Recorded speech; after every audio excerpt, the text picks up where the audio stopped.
concentration de 3 à 5 mg par kilo par jour en 2 à 3 prises, du Lénapril à 0,25 mg par kilo par jour en une seule prise. La durée de traitement minimum est de 6 mois plus la surveillance. On peut aussi utiliser les antagonistes de l'angiotensine 2, à savoir le lorzatin.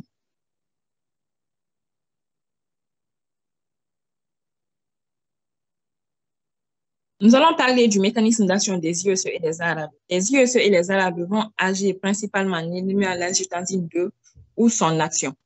Au niveau glomérulaire, l'angiotensine 2 va provoquer une vasoconstriction de l'artériole efférente. Elle va entraîner ainsi une augmentation de la pression hydrostatique dans les capillaires glomérulaires. Et cet effet hémodynamique va favoriser la protéinurie. L'angiotensine 2 a également des effets non hémodynamiques en modifiant le coefficient de tamissage de la paroi des capillaires glomérulaires, ce qui va entraîner l'apparition d'une protéinurie.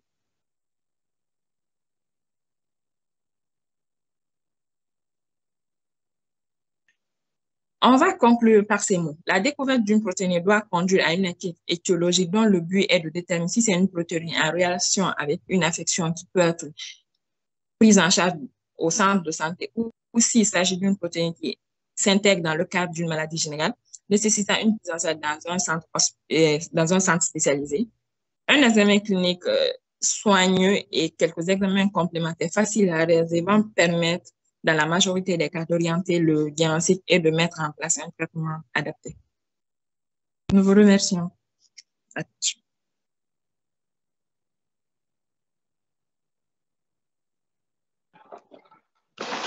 Bien.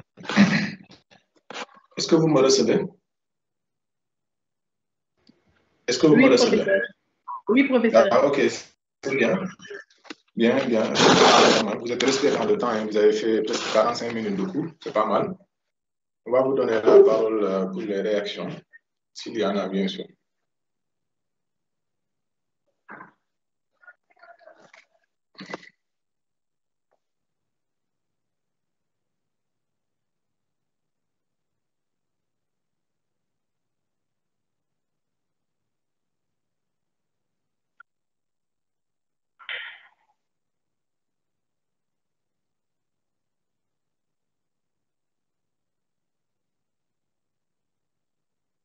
Oui.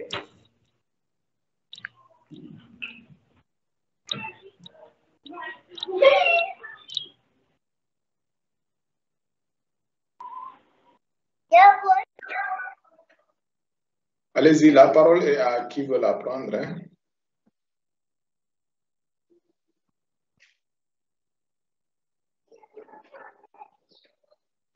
Alors, professeur, moi, j'avais juste une question. C'était par rapport aux urines des 24 heures.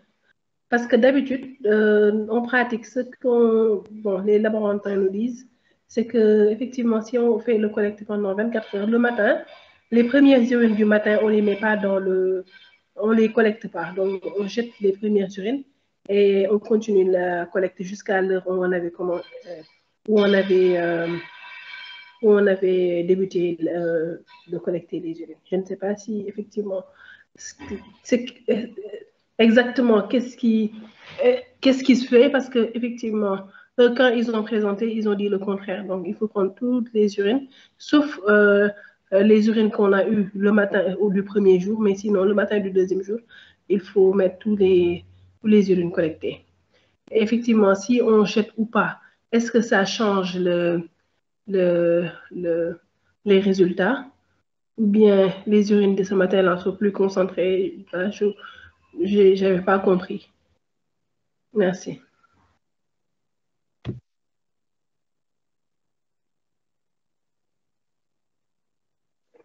Bien, j'espère que les présentateurs ont noté aussi. La présentatrice, bien sûr.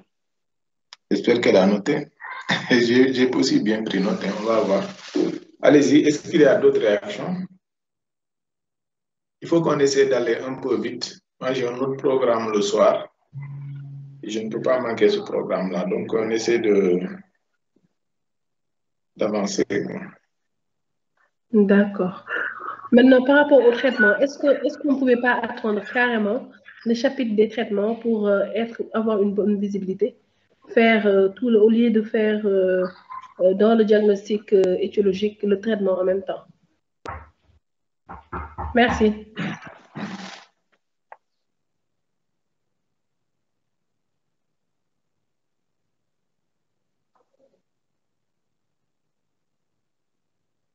Déjà, celle qui a présenté, si vous voulez réagir.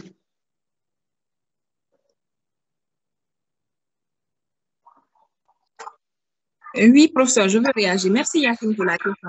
Par rapport à la collecte des urines des 24 heures, bon, peut-être que c'est dans le rendu. Sinon, j'ai bien expliqué, soit disant que quand le patient se réveille le matin, il vide d'abord sa vessie. Ce n'est pas les urines du matin qu'on va recueillir. Il vide sa vessie. C'est après ça, au courant de la journée, il utilise un bocal stérile. C'est là où il va recueillir les urines de toute la journée et continuer à uriner dedans jusqu'au lendemain matin. Mais les premières urines du matin ne font pas partie.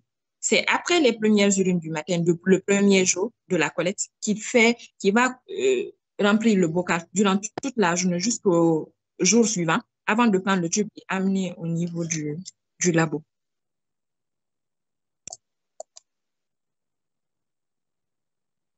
Et par rapport au traitement, le traitement? En fait, comme je l'ai dit dans ma présentation, j'ai dit que la protéine, c'est un signe.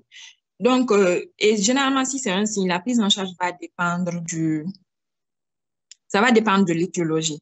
On pouvait bien attendre faire le traitement à part, mais je me suis dit que on pouvait faire aussi un aperçu par rapport à la prise en charge au niveau de chaque type, parce que la prise en charge dépend de l'œuvre. On prend note et on va essayer de voir.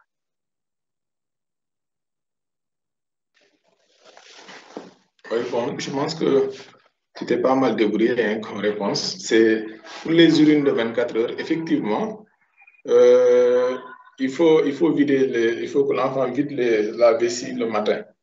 Après, démarre la correction. Parce que les urines qui sont dans la vessie, dès que vous recevez l'enfant en hospitalisation, vous ne savez pas depuis quand les urines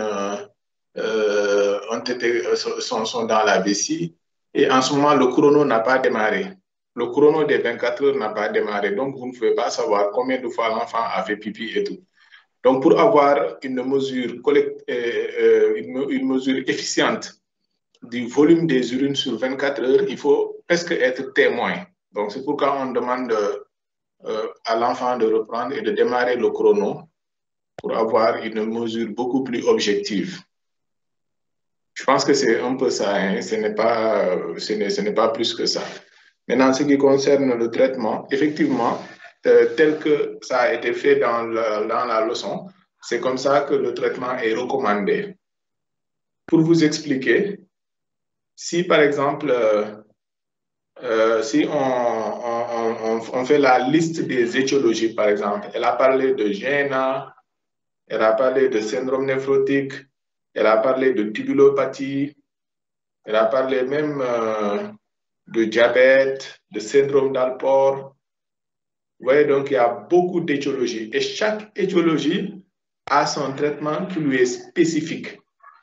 Donc, si on attendait un chapitre de traitement pour lister l'ensemble des molécules qui sont utilisées d'abord pour traiter le syndrome et la protéinurie et ensuite pour traiter chaque étiologie, ça sera presque impossible. Il y aurait une confusion dans les moyens thérapeutiques. On ne peut pas lister, on ne peut pas dire les moyens de traitement pour la GNA, les moyens de traitement pour le syndrome néphrotique, voilà les moyens de traitement pour les malformations, ça, ce sera impossible. Je ne sais pas si celui qui a posé la question voit un peu ce que je veux dire.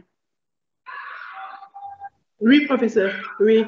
Voilà. En plus, la leçon s'intitule protéinurie. C'est comme si on vous donnait une leçon qui s'intitule anémie. Dans le traitement, on traite l'anémie. Maintenant, chaque étiologie doit être traitée au moment du diagnostic étiologique.